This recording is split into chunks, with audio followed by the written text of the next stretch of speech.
Hello everyone, welcome to Mami's class. இன்னைக்கு நம்ம பார்க்க போகிறது ஓ அண்ட் ஔ மாத்ரா. ஸோ நம்ம ஸ்வர் லெட்டர்ஸில் உள்ள லெட்டர்ஸ் எல்லாத்துக்குமே அதோட மாத்ராவை லைனாக பார்த்துக்கிட்டு வரோம். அண்ட் அதோட கண்டினியூவேஷன் தான் இந்த ஓ அண்ட் ஔ மாத்ரா.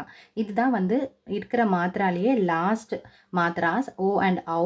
ஸோ நம்ம மாத்ராஸ் எல்லாமே முடிஞ்சிருது. இப்போ நம்ம ஓ அண்ட் ஔ மாத்ராவை எப்படி எழுதணும் அப்படிங்கிறத பார்ப்போம். ஃபர்ஸ்ட் ஓ மாத்ரா அப்படின்னும் போது அதுக்கு ஒரு ஸ்டாண்டிங் லைன் போட்டு அதுக்கு மேலே ஒரு சிங்கிள் ஸ்ட்ரோக் போட்டோம் அப்படின்னா அதுதான் ஓ மாத்ரா. அண்ட் ஔ மாத்ரா அப்படின்னும் போது அதே சேம் ஸ்டாண்டிங் லைன் ஒன்று போட்டு அதுக்கு மேலே டபுள் ஸ்ட்ரோக் போட்டோம் அப்படின்னா அது ஔ மாத்ரா.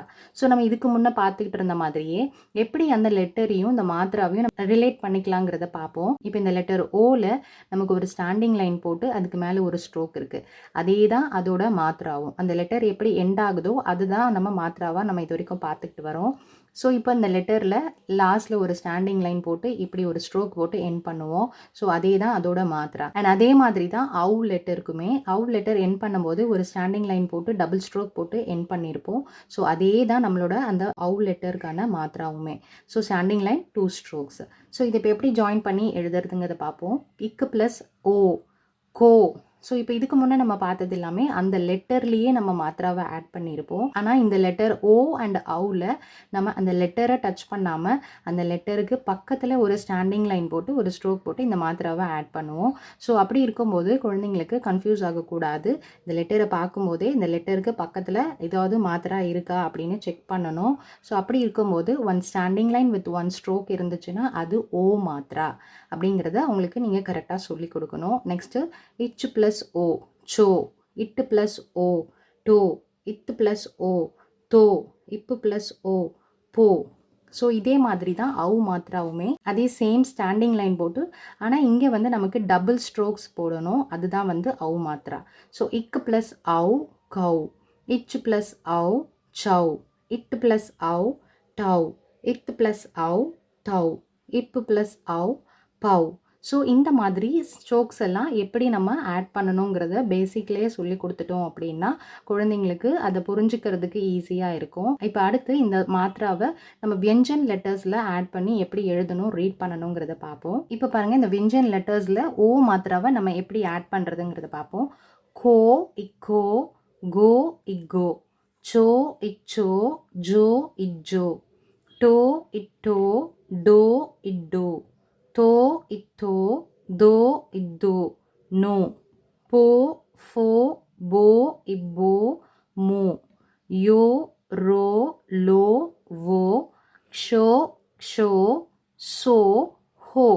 இக்ஷோ, த்ரோ, இக்ஞோ. ஸோ இந்த மாதிரி வியஞ்சன் லெட்டர்ஸில் நம்ம இந்த மாத்ராவை ஆட் பண்ணி எழுதுறதுக்கு நீங்களும் உங்கள் குழந்தைங்களுக்கு சொல்லிக் கொடுங்க.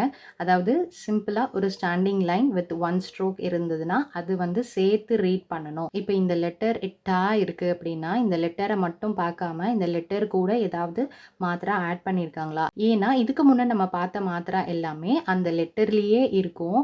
ஆனால் இது தனியாக அந்த லெட்டரில் இல்லாமல் அது பக்கத்தில் தனியாக இருக்கிறதுனால மிஸ் பண்ண சான்ஸ் இருக்குது. ஸோ இந்த மாதிரி மாத்ராவை செக் பண்ணிவிட்டு ரீட் பண்ணணும், எழுதணும் அப்படிங்கிறதையும் நீங்கள் குழந்தைங்களுக்கு கரெக்டாக சொல்லி கொடுக்கணுங்க. இப்போ நம்ம இந்த மாத்ராவை யூஸ் பண்ணி லெட்டர்ஸ் எல்லாம் பார்த்துட்டோம். அண்ட் இதை யூஸ் பண்ணி வேர்ட்ஸ் எப்படி நம்ம ரீட் பண்ணணுங்கிறத பார்க்கலாம். அண்ட் அதுக்கு முன்னாடி வெஞ்சனில் உள்ள ஔ மாத்ரா லெட்டர்ஸ் எப்படி எழுதணுங்கிறதையும் பார்த்துருவோம். கௌ, இக்கௌ.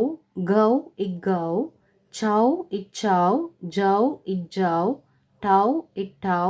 டௌ, இட்டௌ. தௌ, இத்தௌ. தௌ, இத்தௌ. Now. Bow, ஃபௌ. Bow, இப்பௌ. மௌ. யௌ, ரௌ. லௌ, வௌ. ஷௌ, ஷௌ. Chhau, how. இக்ஷௌ, இத்ரௌ, இக்ஞௌ. So இப்போ நம்ம இந்த லெட்டர்ஸ் எல்லாம் யூஸ் பண்ணி வேர்ட்ஸ் எப்படி ரீட் பண்ணணுங்கிறத பார்ப்போம். இப்போ பாருங்க, ஓ அண்ட் ஔ மாத்ராக்கான வேர்ட்ஸ் எல்லாம் இங்கே இருக்குது. இது எப்படி நம்ம ரீட் பண்ணணும்னு பார்க்கலாம். ஃபர்ஸ்ட் ரீட் பண்ணும்போது லெட்டர் என்ன இருக்குது, ஃபர்ஸ்ட் லெட்டர் என்ன இருக்குது, மா இருக்குது. ஸோ இப்போ அந்த மாக்கு ஏதாவது மாத்ரா ஆட் பண்ணியிருக்காங்கிறத செக் பண்ணணும். அப்போ பார்க்கும்போது பக்கத்தில் ஒரு standing line with one stroke இருக்குது அப்படின்னா அது ஓ மாத்ரா. ஸோ அப்போ ம கூட ஓ மாத்ராவை ஆட் பண்ணி ரீட் பண்ண சொல்லி கொடுக்கணும். அப்போ ம ப்ளஸ் ஓ, அதாவது இம் ப்ளஸ் ஓ, மோ. இது ர. ஸோ லாஸ்ட்டில் வரும்போது இர். மோர். நெக்ஸ்ட் க இருக்கு அண்ட் அது கூட ஓ மாத்திரா இருக்கு. ஸோ அப்போ அது கோ. நெக்ஸ்ட் ய, இது ல. ஸோ கோ ய ல அப்படி ரீட் பண்ணக்கூடாது. ல லாஸ்ட்ல வரும்போது இல் அப்படின்னு ரீட் பண்ணணும். ஸோ கோ ய இல், கோயல். நெக்ஸ்ட் ட இருக்கு. ஸோ ட கூட ஓ மாத்திரா இருக்கிறதுனால ஸோ இது ரெண்டையும் சேர்த்து டோ ல க, டோலக்.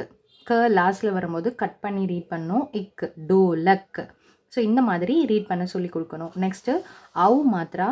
ஸோ ல on standing line with 2 strokes இருக்கும்போது அது அவ் மாத்திரான்னு ரீட் பண்ணணும். அப்போ ல கூட அவ் மாத்திரா சேர்க்கும்போது இல் பிளஸ் அவ், லவ்.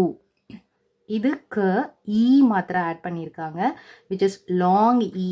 ஏன்னா ரைட் சைடில் இப்படி இந்த ஸ்ட்ரோக் இருந்துச்சுன்னா இது லாங் இ சவுண்ட். இது எல்லாமே நம்ம இதுக்கு முன்னே பார்த்துருக்கோம்.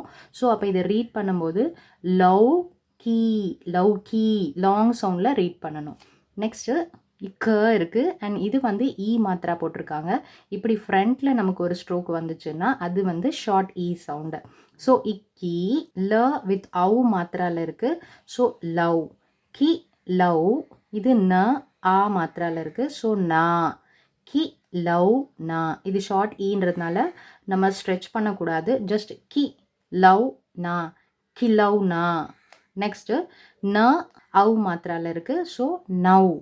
ஸோ இந்த மாதிரி நீங்களுமே உங்கள் குழந்தைங்களுக்கு வேர்ட்ஸ் எல்லாம் எப்படி ப்ராப்பராக ரீட் பண்ணணும், எப்படி அதோட அந்த மாத்திராவை ஐடென்டிஃபை பண்ணி அந்த லெட்டர் கூட அதை சேர்த்து எப்படி ரீட் பண்ணணுங்கிறது எல்லாமே பேசிக்லேருந்தே நீங்கள் சொல்லிக் கொடுக்கும்போது அவங்களுக்கு ரொம்பவுமே ஈஸியாக இருக்குங்க. வேர்ட்ஸ் எல்லாம் ரீட் பண்ணுறதுக்கும் எழுதுறதுக்கும் அந்த மாத்திராஸ் எல்லாமே கரெக்ட் பிளேஸில் ஆட் பண்ணி எழுதுறதுக்குமே அவங்களுக்கு ஈஸியாக இருக்கும். ஸோ இப்போ இந்த ஹிந்தியோட பேசிக் லெட்டர்ஸ் எல்லாமே நம்மளும் கற்றுக்கிட்டோன்னா நமக்குமே குழந்தைங்களுக்கு வீட்டில் சொல்லிக் கொடுக்கறதுக்கு ஈஸியாக இருக்கும். இப்போ எனக்குமே வந்து ஹிந்தி ஃபுல்லாலாம் தெரியாது. எனக்கு வந்து இந்த பேசிக் லெட்டர்ஸ் மட்டும்தான் எனக்கு தெரியும். அண்ட் அந்த லெட்டர்ஸை வச்சு நம்ம எப்படி வேர்ட்ஸை ரீட் பண்ணணும் அப்படிங்கிறது வரைக்கும் நான் தெரிஞ்சு வச்சுருக்கேன். ஸோ இது வந்து உங்களுக்கு சொல்லிக் கொடுக்கும்போது உங்களுக்குமே வீட்டில் குழந்தைங்களுக்கு இப்போ ஸ்கூலில் ஹிந்தி சொல்லிக் கொடுக்குறாங்க அப்படின்னா ஆஸ் அ பேரண்ட்டாக நமக்கு ஹிந்தி தெரிஞ்சிருக்காது. ஸோ அந்த மாதிரி நேரத்தில் நமக்கு இந்த பேசிக் லெட்டர்ஸை எப்படி எழுதுறது, அதில் என்னென்னலாம் இருக்குது அப்படிங்கிறத தெரிஞ்சுக்கிட்டோன்னா பேசிக் நம்ம எப்படி சொல்லிக் கொடுக்கலாம். லெட்டர்ஸை தெரிஞ்சுக்கிட்டு அந்த லெட்டர்ஸை எழுதுறதுக்குமே அந்த லெட்டர்ஸை எப்படி ஒரு வேர்டில் ரீட் பண்ணணுங்கிறதையுமே நம்ம தெரிஞ்சுக்கிட்டோன்னா அதை நம்ம குழந்தைங்களுக்கு சொல்லிக் கொடுக்கும்போது நமக்கு ஒரு சாட்டிஸ்ஃபேக்ஷன் இருக்கும், ஹிந்தியை நம்மளால் சொல்லிக் கொடுக்க முடியுது அப்படின்னு. ஸோ நமக்கு ஹிந்தி தெரியாதுன்னு நம்ம வரி பண்ண தேவையில்லை. இந்த பேசிக் நம்ம தெரிஞ்சுக்கிட்டோன்னா நம்மளே நம்ம குழந்தைங்களுக்கு வீட்டில் ஹிந்தியை ரீட் பண்ணுறதுக்கு சொல்லிக் கொடுக்கலாம். ஸோ இந்த மாத்ரா அண்ட் லெட்டர்ஸ் எல்லாத்துலேயுமே உங்களுக்கு ஏதாவது டவுட் இருந்துச்சுன்னா நம்ம சேனல்லையே எல்லா வீடியோஸுமே இருக்குது. அதாவது மாத்ரா என்னென்னலாம் இருக்குது அண்ட் ஒவ்வொரு மாத்திராக்குமே தனித்தனி வீடியோஸ் இருக்குது. எப்படி அதை ரீட் பண்ணணும், அந்த மாத்திராவை எப்படி எழுதணுங்கிறது எல்லாமே நான் தனித்தனியாக உங்களுக்கு சொல்லியிருக்கேன். நீங்கள் அந்த எல்லா வீடியோவுமே ரெஃபர் பண்ணி பார்த்தீங்கன்னா உங்களுக்கு ரொம்பவுமே ஈஸியாக இருக்கும். நீங்களே வீட்டில் குழந்தைங்களுக்கு ஹிந்தியை சொல்லி கொடுக்கலாம். நமக்கு ஹிந்தி தெரியாது, நமக்கு எழுத தெரியாது, படிக்க தெரியாதுன்னா நம்ம வரி பண்ண தேவையில்லை. நம்ம பேசிக் தெரிஞ்சுக்கிட்டோம், நமக்கு தமிழ் நல்லா தெரியுது அப்படின்னா நம்மளால் ஈஸியாக ஹிந்தியுமே கற்றுக்க முடியும். ஸோ ஜஸ்ட் கொஞ்சம் டைம் ஸ்பெண்ட் பண்ணி நீங்கள் இந்த வீடியோஸ் எல்லாம் பார்த்து நீங்கள் இதெல்லாமே அண்டர்ஸ்டாண்ட் பண்ணிக்கிட்டீங்கன்னா நம்மளே குழந்தைங்களுக்கு வீட்டில் ஹிந்தி சொல்லிக் கொடுக்க முடியும். ஸோ நம்ம சொல்லிக் கொடுக்குறோம் அப்படின்னும் போது நம்மளுக்குமே ஒரு சாட்டிஸ்ஃபேக்ஷன் இருக்கும். குழந்தைங்களுக்கும் அவங்களுக்கு ஈஸியாக நம்ம சொல்லிக் கொடுக்கும் போது ஈஸியாக அவங்களால புரிஞ்சுக்க முடியும். ஸோ நீங்களும் இதை ட்ரை பண்ணி பாருங்க. தேங்க்ஸ் ஃபார் வாட்சிங்.